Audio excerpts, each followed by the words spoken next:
Scorpio, my name's Nico and welcome to Heuristique. So I'm one of the readers on this channel. This is a new thing I'm doing. It's a monthly, I don't know if monthly is the right word. They're coming out once a month, but really they're just meant for whenever you see them, you know, whenever it's meant to be. I'm sure you'll find this video. So without further ado, let's get started. It's general, all the normal stuff. Hopefully it resonates. If not, I'm sorry. So let's see what we can get for the Scorpios today.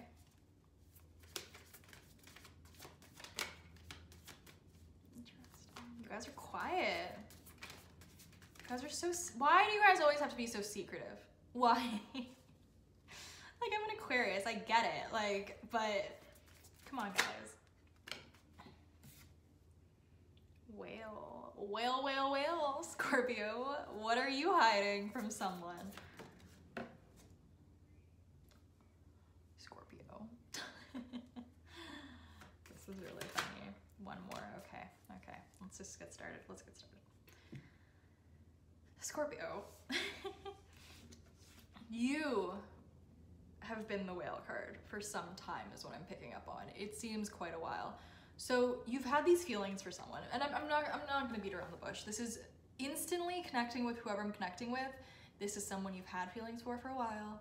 You've kept them hidden. They've been under the surface, but now it's like boiling. I'm kind of getting like a cauldron where it's starting to boil up. You know, the feelings are starting to come out. The feelings are starting to like really, really come out is what I'm hearing, you know? It's like, even if you tried to not show it, like it's showing now, it's bleeding through, it's coming up, right? This whale is surfacing from like very deep, dark depths, you know? If I was to have a Scorpio card, this would probably be it along with the Scorpion, because I don't know if you guys can, oh God, I hope it focuses better, but there's this light at the top, you know, coming from a dark place into a light place, enlightenment. I feel like something about this connection where you feel ready to speak your feelings now. You feel like it's time. You feel, but at the same time, you almost can't take it anymore, you know, with Nightingale. It's like, yes, this has been a long time coming. You know, you've had all these feelings, but now it's just like, I can't hold this in anymore. I can't keep this quiet. Like, I need to speak it from like the rooftops. And it's interesting because you guys got the Owl card, and I kind of feel like this is the energy for the reading. I think that dream, I'm being focused on the word dream. This is like a dream come true, which is like really cute. And this card does talk about a bounty being on the way, you know, clairvoyance as well. So this is something you could have dreamed of your whole life. This is something you could have been waiting for like a super long time, you know.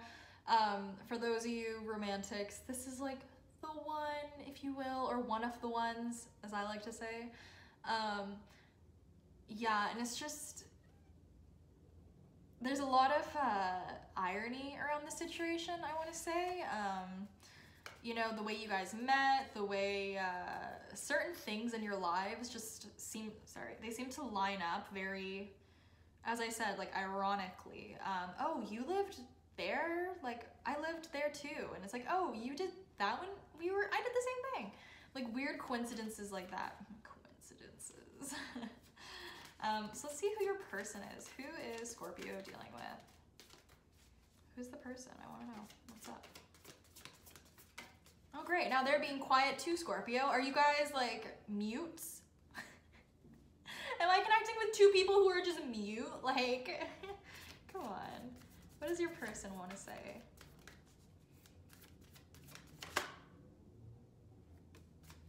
You might want to watch the, oh, what video was it? Virgo reading. You might have Virgo in your chart. Both of them could be for you. But no, it might not be. So this is weird because when I got to their energy is Hawk. So it's like they have something to tell you, Scorpio, and it's like quite serious, you know? And there's so much mirroring in this. I know not like visually, but like energetically, there seems to be a lot of mirroring. If you're sort of outburst of emotion, I don't want to say outburst, but like kind of. If you're, I don't want to say outburst. It's not, it feels like you're really going to be telling someone how you feel. And it's not just like a, hey, I like you. It's, I've been in love with you since fill in the blank. And your person has a very serious message to give you too.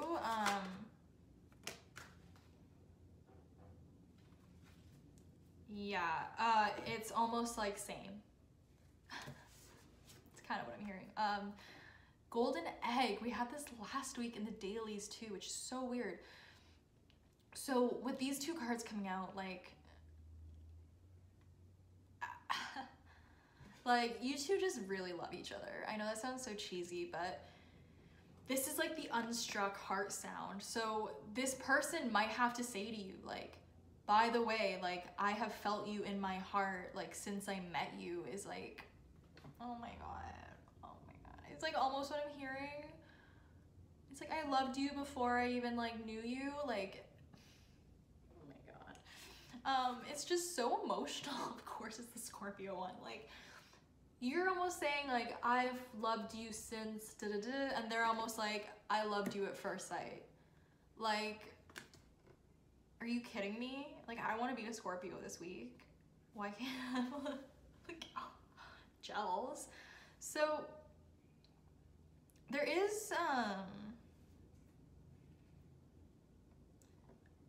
this is the thing though, the hawk is a very serious card for me. So even though the communication could be very, like, I've loved you since I've like seen you, met you, like whatever it is, like it just seems like two people confessing their love for each other. But in the Scorpio's case, it's like, you're just all in the feels, you know, you're Drake, you're in your feelings. And you're just straight up gonna be like, I love you, you know, yours is coming from just straight up emotion. They feel the same, and they are gonna say like, I felt that from the start. But there is this sort of, you know, the golden egg is in a nest, it's nested, it's guarded. The hawk very much so guarding the egg.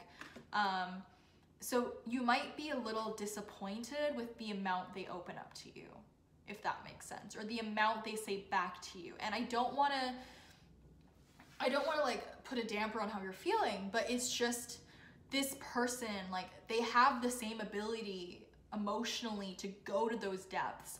But for them, it very much so feels like until they really feel comfortable with you, they're not going to show that side of them. And I think you get that as like, you know, Scorpio, that's big Scorpio energy. Like, a lot of people can't get in. But if you do, like, you're in, you know? It takes a while with Scorpios. This all fixed signs, it like takes a while. So I feel like with this person, you could be dealing with a Leo, but with this person, it's like, they're not gonna show you their underbelly, their soft side, until you earn it, until they know that like, you're not gonna betray them, you're not gonna take advantage of them, manipulate them. This person's very guarded, you know, even with the two cards coming out, like Hawk in itself is a very guarded energy. And you know that about them. You know they're guarded. That's not really a surprise for you. You're just like, yeah, I've been known. Like, I almost feel like that's why you haven't opened up to them, because you were like, I know this person has trust issues. I know this person is guarded. Like, how are they gonna take this? But it's at a point where you can't take it anymore either. You're just like, you almost don't care how they're gonna take it anymore, because you're like, I can't take it anymore. Which I don't think it's selfish, because it seems like your intentions are pure. Your intentions are just like, hey, I need you to know that I really like you like this. So I don't think, you know, I think you're in the right in this case, you know? I think coming forward is the right decision. Earthworm, interesting for the rest of the energy around the reading. So kind of opposing energies. As wise as you two are, and I do feel like you're both quite up there on like, how do I describe it? Well, yeah, you're both kind of tycoons, if you will. You're both alphas is kind of the vibe I'm getting, you know? You're both well established in yourself, if that makes sense. But for some weird reason, I think this is the first time that you've been matched with someone at your level. I think you're used to getting people who are like not beneath you, that's like mean to say, but if you've been up here, they've been down here, you know, or like whatever, vice versa. And I think for the first time, actually having someone and dealing with someone who's on your level is making you feel this discomfort. It's making you, you know, first time nervous, like I always joke about that, but really though, it's like a whole other experience. You're like, well, I've never dealt with someone who like can like meet me where I'm at. You might have had a trouble like with that in the past, of people not meeting you where you're at, people like always kind of letting you down and you just being like, damn, like why did I, you know, even invest if someone let me down? But in this situation, it's like you're both alphas, you're both on the same page, you can meet each other there. Not only can you meet each other, but you force each other to level up, which is just like creme de la freaking creme. Oh, like so good, so good. The only problem with that though is the intensity that normally comes with relationships like that, or situations like that. When you meet your match, you know, let's just put it at that. When you meet your match or someone who is a match, there's the ability to be really good together or really bad together, because you're either gonna go to two places. Or not all the time, but normally it's between the two of like, we're gonna work together and like improve each other and be vulnerable with each other and like keep it moving. Or you can kind of go on the opposite end of that way, where it's like, we're gonna go into ego, we're gonna get defensive, we're gonna be like, yeah, you know? I mean, if you guys are into like the whole twin flame thing, I hate labels, that's why I did that, but it is very twin flamey, you know, of either you're gonna be each other's peace or you're gonna be each other's chaos. There's really no in between. And I think that if this is like, I mean, I don't know, once again, it seems like you've definitely known this person for a while. So if you've never dated, or if this is like your second time around, then it kind of just feels like vulnerability will be your best friend, you know? You and this other person being vulnerable with each other, having that trust, having that loyalty is what's gonna prevent you guys from digressing, and it's gonna help you guys ascend.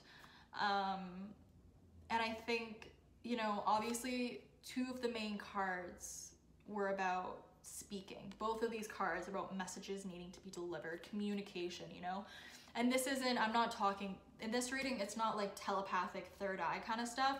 This is very literally receiving a text, bumping into someone and them telling you this, like face-to-face conversations. This is happening. And it's interesting because the cards that sort of like also are like very predominant in this reading are all about the heart and emotions. So you have both, you need both, right? It's that whole quote where it's like, what's the good in both of us loving each other, but none of us saying it? Like, where's the good in that? That gets you absolutely nowhere. And a lot of the time, those situations are like, I mean, they happen a lot more than we think, but it gets no one anywhere, you know? Because then you like someone, they like you, but no one's saying anything because you're both scared of getting hurt or scared of fill in the blank, you know? We all have our own trauma. We all come with this baggage. And just with Earthworm, don't be afraid of the new. Don't be afraid of the unknown. That's where most of the gold is, in the unknown, because every single day you live your life, right? Day to day to day to day. You tend to do the same things over and over and over again. And it's what I was talking about in the last reading, where it's like, you're always one decision away from a greater future, right? One changed behavior, changed mindset. Change is your best friend. And a lot of people view it as like the enemy. They're like, I don't want anything to change. We live in a constant state of change. Our world is changing every single day. You know, you go to sleep and you wake up, it's a new day. You don't try to stop the day, do you? Like, no, you don't try to stop the sun. You don't try to stop the moon. You just go with it. So I think that even though it does feel like this is going to be very nerve-wracking and it is going to stir up some stuff, I think the best approach is really to take it day by day, moment by moment. I mean, that's the best thing for a lot of things, hey? But in particular, don't be afraid of the what ifs. Don't even go there. You know, if it doesn't happen, you don't really need to what if it, you know what I mean? Where it's like, what if they don't feel the same? At this point, like, you don't really care. You just need to get it out. But at the same time, like, it does feel like you two are going to be coming together. So when that happens, don't be a victim to the past, but also don't be a victim to the future, right? We need to have a little bit of everything. Balance and discernment. They go so well together. So I'm actually going to stop it here. I feel like if I get too into it, it might end up being more hurtful than helpful. So I'm just going to let it go here. Thank you so much for watching, guys. I hope you have a phenomenal month, week, whatever. And I'll see you guys in the dailies next week. Okay, bye.